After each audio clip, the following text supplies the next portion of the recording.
Hello friends, welcome to Iniyaval channel. இந்த வீடியோவில் கர்ப்பிணி பெண்களுக்கு சளி பிடித்தால் கருவில் உள்ள குழந்தைய பாதிக்கும் என்பதையும், சளி பிடிச்சிருந்தா கர்ப்பிணி பெண்கள் என்ன செய்வது என்பதையும் இந்த வீடியோவில் பார்ப்போம் ஃப்ரெண்ட்ஸ். கர்ப்பிணி பெண்களுக்கு கர்ப்ப காலத்தில் அதிகமாகவே சளி, இருமல், ஜுரம் வரும் ஃப்ரெண்ட்ஸ்.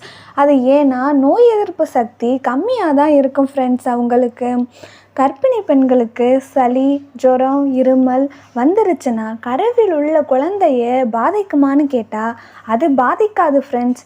இது கடவுள் படைப்பு தான் சொல்லணும். வெளில இருந்து வரும் அதிர்வை தாங்குகிற சக்தி குழந்தைக்கு இருக்கும் ஃப்ரெண்ட்ஸ். கர்ப்பிணி பெண்கள் சளி, ஜுரம் வந்துருச்சுன்னா நீங்களே டாக்டர் அட்வைஸ் இல்லாமல் டேப்லெட் எடுத்துக்கக்கூடாது ஃப்ரெண்ட்ஸ். கர்ப்ப காலத்தில் பூண்டு நிறைய சேர்த்துக்கிட்டிங்கன்னா இருமல், சளி, ஜுரம் சீக்கிரம் சரியாகிடும் ஃப்ரெண்ட்ஸ். பாலில் மஞ்சத்தூள், பனக்கல்கண்டு சேர்த்துக்கிட்டனாலும் சளி, இருமல் குறையும் ஃப்ரெண்ட்ஸ். ஆவி பிடிப்பதாலையும் சளி, இருமல் கம்மியாகும் ஃப்ரெண்ட்ஸ்.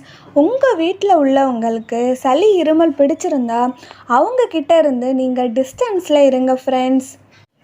அவங்கள மாஸ்க் போட்டுக்க சொல்லுங்கள் ஃப்ரெண்ட்ஸ். கர்ப்பிணிகளுக்கு சளி, இருமல் வர்றது நேச்சுரல் தானே, ஹாஸ்பிட்டலுக்கு போகணுமான்னு கேட்டால் கண்டிப்பாக போகணும் ஃப்ரெண்ட்ஸ். வீட்டு வைத்தியத்தை விட டாக்டரோட அட்வைஸு நல்லது ஃப்ரெண்ட்ஸ். இந்த வீடியோ உங்களுக்கு யூஸ்ஃபுல்லாக இருந்தால் இனியவள் சேனலை சப்ஸ்கிரைப் பண்ணுங்கள், ஷேர் பண்ணுங்கள், கமெண்ட் பண்ணுங்கள் ஃப்ரெண்ட்ஸ்.